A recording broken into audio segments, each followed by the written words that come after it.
प्रणिपात दोस्तों।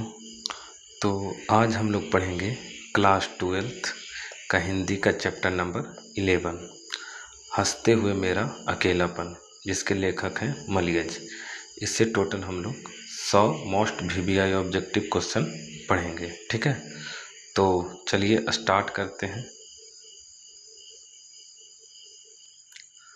तो हंसते हुए मेरा अकेलापन का फर्स्ट क्वेश्चन है कि हंसते हुए मेरा अकेलापन के लेखक कौन है। तो इसका हो जाएगा ऑप्शन नंबर बी, मलियज।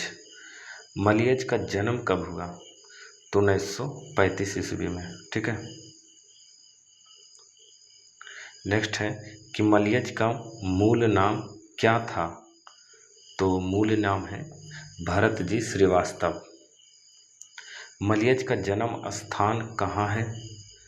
तो ये है महुई आजमगढ़, ठीक है, महुई आजमगढ़ में। नेक्स्ट है कि मलियज के माता पिता का क्या नाम था? तो माता का नाम था प्रभावती एवं पिता का नाम त्रिलोकीनाथ। नेक्स्ट है कि मलियज ने किस विश्वविद्यालय से एमए किया? तो ये हो जाएगा ऑप्शन नंबर बी, इलाहाबाद विश्वविद्यालय। मलियज किस बीमारी से ग्रसित थे? तो क्षय रोग से। नेक्स्ट है कि मलियज का निधन कब हुआ? तो 26 अप्रैल 1982 ईस्वी को। नेक्स्ट है कि हंसते हुए मेरा अकेलापन किस विधा की रचना है? तो ये जो है एक डायरी है, ठीक है। हंसते हुए मेरा अकेलापन क्या है? एक डायरी। लेखक के अनुसार डायरी लिखना कैसा कर्म है? तो ये मुश्किल। मलियज ने कितने वर्षों तक डायरी लिखी है? तो ये हो जाएगा 32 साल तक।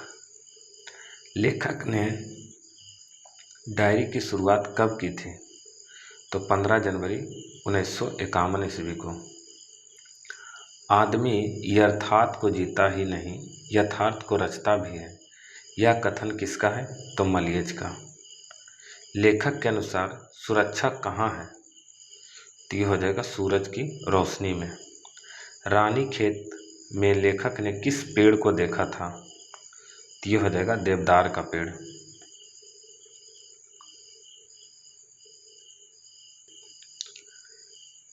जख्म पर धूल कविता के रचयिता कौन है? तो ये हो जाएगा मलियज।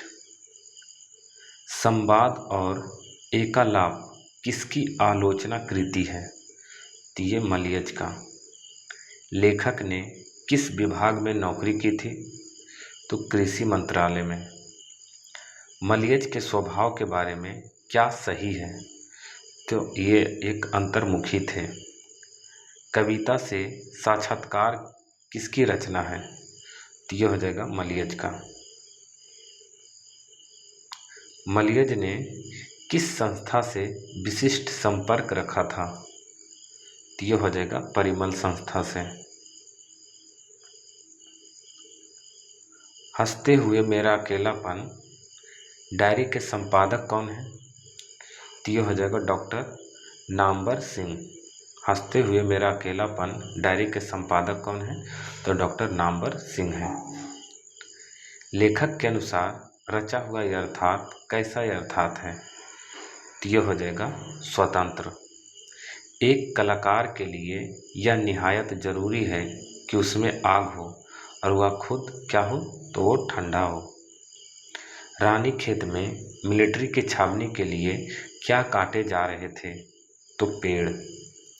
लेखक को चिट्ठी न आने पर कैसी बेचैनी होती है?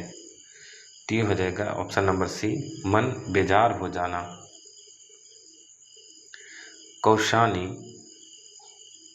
कौशानी की डायरी किस तारीख को लिखी गई थी? तो ये हो जाएगा 4 जुलाई 1962 ईस्वी को। लेखक ने बलभद्र ठाकुर से कहाँ मुलाकात की थी? तो ये हो जाएगा कौसानी के सूचना केंद्र में। लेखक ने किस बूढ़ी माँ का स्केच बनाया था? तो नेगी परिवार की माँ का। दिल्ली में लेखक ने किसे सेब बेचते हुए देखा था? तो एक 7-8 साल की लड़की को। लेखक के अनुसार संसार से संप्रकृति संप्रकृति कैसा कर्म है। लेखक के अनुसार संसार से संप्रकृति कैसा कर्म है, तो ये हो जाएगा रचनात्मक। सुरक्षा चुनौती को झेलने में ही है। यह पंक्ति किस पाठ से है, तो ये हो जाएगा हंसते हुए मेरा अकेलापन से। डायरी के कोरे पृष्ठों पर क्या अंकित है, तो ये हो जाएगा शब्द। लेखक को किस बात का सबसे अधिक डर रहता था, तो भयंकर बीमारियों का। धरती का क्षण कब आता है, तो जब शब्द और अर्थ एक दूसरे का हाथ पकड़ते हैं। मलियज की अभिरुचि किन क्षेत्रों में थी, तो ये हो जाएगा उपयुक्त सभी में, यानी संगीत और कला में, चित्रकारी और सिनेमा में, ड्राइंग और स्केचिंग में। मलियज ने किस पत्रिका के संपादकीय विभाग में काम किया, तो ये हो जाएगा कृषि मंत्रालय के अंग्रेजी पत्रिका में। डायरी मेरे कर्म की साक्षी हो, मेरे संघर्ष की प्रवक्ता हो, यह किसने कहा, तो मलियज ने। लेखक के अनुसार दस्तावेज क्या है, तो यह हो जाएगा रचना का कच्चा माल। सृजनात्मक आलोचना के अभियान में मलियज का साथ किसने दिया, तो अशोक वाजपेयी ने। 11 जून 1978 की डायरी में किस विषय पर चर्चा है, तो यह हो जाएगा शब्द और अर्थ का संबंध से। लेखक ने नेगी परिवार के घर क्या सुना था, तो रेडियो से गाने। मलियज किस दशक के महत्वपूर्ण कवि आलोचक थे, तो यह हो जाएगा 7वें-8वें दशक के। लेखक ने कौओं की कतार कहाँ देखी थी, तो खेत की मेड़ पर, ठीक है, जो खेत होता है उसके आरी पे। मलियज की आलोचना कृति रामचंद्र शुक्ल कब प्रकाशित हुई, तो मलियज की एक आलोचना कृति है रामचंद्र शुक्ल कब प्रकाशित हुई, तो यह हो जाएगा 1987 को। हंसते हुए मेरा अकेलापन में किस स्थान के कोहरे का वर्णन है, तो रानीखेत का। लेखक के अनुसार सुरक्षा कहाँ नहीं है, डायरी में। कुमाऊं ग्लोरी क्या था जिसे लेखक ने दीवार पर टंगा देखा, तो ये था एक कैलेंडर। मलियज की डायरी की भाषा कैसी है, सरल और प्रवाहपूर्ण। आदमी के होने की शर्त लेखक ने किसे माना है, तो रचा जाता और भोगा जाता संसार, ठीक है। आदमी के होने की शर्त रचा जाता और भोगा जाता संसार को लेखक ने माना है। मलियज ने छात्र जीवन में किस रोग का सामना किया, ये हो जाएगा क्षय रोग, टीबी का। ऑपरेशन के दौरान मलियज का कौन सा अंग निकालना पड़ा, तो एक फेफड़ा। मलियज की कविता अपने होने को अप्रकाशित करता हुआ कब प्रकाशित हुई, तो ये हो जाएगा 1980 को। लेखक के अनुसार डायरी लेखक के लिए कैसा जंगल होना चाहिए, तो ये हो जाएगा शांत जंगल। डायरी मेरे कर्म की साक्षी हो, यहाँ साक्षी का क्या अर्थ है, तो ये हो जाएगा गवाह। रानीखेत की डायरी में किस तारीख का उल्लेख है, तो ये हो जाएगा 14 जुलाई 1956 का। लेखक ने पेड़ों को कैसा गिरोह कहा है, तो ये हो जाएगा उदात्त, विशाल और प्राणवान। एशवुड की छड़ी लेखक के अनुसार कहाँ रखी थी, तो कोने में टिकाकर। लेखक ने कितने देवदार के पेड़ों को एकादश रुद्र कहा, तो कितने पेड़ थे, 11। भड़कीले रंग संवेदनाओं को कैसा गति देता है, बहुत तेज। जर्द शब्द का क्या अर्थ है? तो पीला। लेखक के अनुसार अनुभव की तिताई का क्या मतलब है? तो ये हो जाएगा कड़वा अनुभव। कौशानी में लेखक को किसकी चिट्ठी का इंतजार था? किसी की भी नहीं, किसी की भी, ठीक है, किसी का भी। मन की किस स्थिति में हर आहट रहस्यमय लगती है? तो ये हो जाएगा आशंका में। बलभद्र ठाकुर की वेशभूषा क्या थी? तो ये हो जाएगा लुंगी और जैकेट।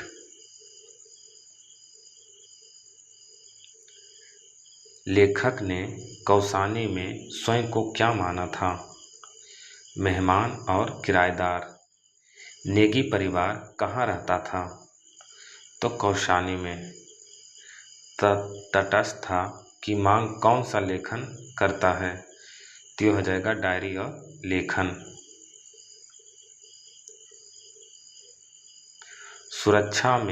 सुरक्षा अंधेरे में नहीं, बाहर सूरज की रोशनी में है। यह विचार किसका है? तो मलियज का। लेखक के अनुसार भोगा हुआ यथार्थ कैसा यथार्थ है? तो यह है दिया हुआ यथार्थ। मलियज ने किस संस्थान में अध्यापन कार्य किया?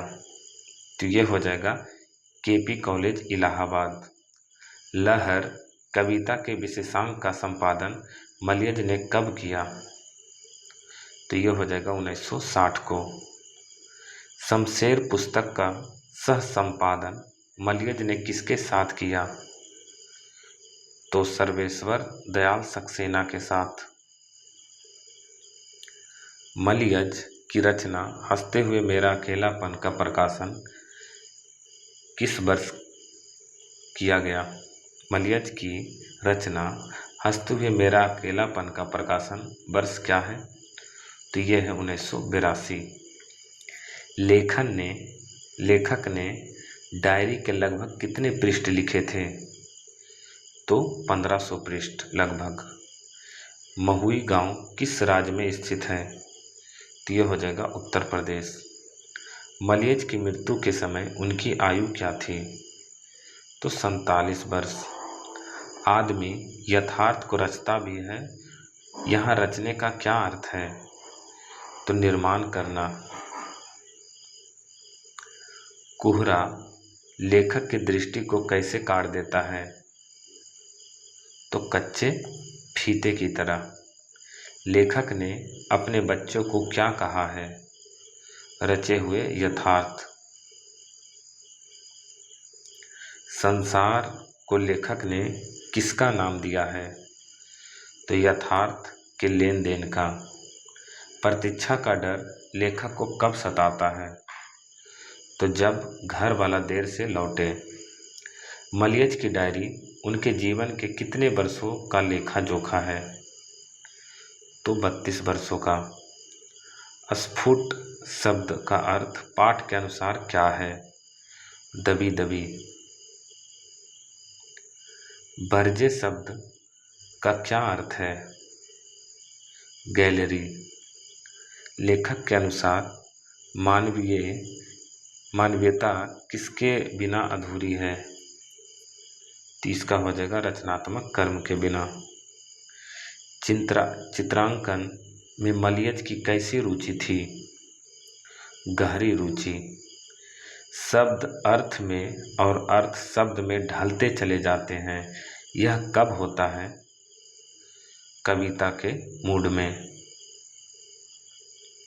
मलियज के पिता का नाम क्या था? तो त्रिलोकीनाथ वर्मा। परिमल क्या है? तो ये हो जाएगा एक संस्था। लेखक के अनुसार रचना क्या है? तो जो आगे चले और लेखक को भी साथ ले चले। दिल्ली की सेब बेचने वाली लड़की की उम्र क्या थी? तो 7 से 8 साल। संयत शब्द का क्या अर्थ है? यह हो जाएगा ठंडा या धीर। मलियज की आलोचना कविता से साक्षात्कार कब प्रकाशित हुई? तो 1979 ईस्वी को। लेखक ने जिजीविषा शब्द का प्रयोग किसके लिए किया है? तो ये हो जाएगा जीने की कठिन इच्छा को। मलयज की माता का नाम क्या था? तो मलयज के माता का नाम प्रभावती था। लेखक ने दस्तावेज को रचना का क्या माना है? तो ये हो जाएगा कच्चा माल। कौशानी के 2 अध्यापकों को लेखक ने कैसा बताया? तो सीधे साधे तरल। हंसते हुए मेरा अकेलापन पाठ में कुल कितने डायरी अंश दिए गए हैं? तो टोटल कितने डायरी अंश हैं? तो 12। मलयज किस प्रकार की बौद्धिक व्यक्ति थे? तो ये हो जाएगा अत्यंत आत्मसजग। ठीक है, तो हमने यहाँ total 100 question VBI objective complete किए हैं। तो चलिए मिलते हैं नेक्स्ट वीडियो में।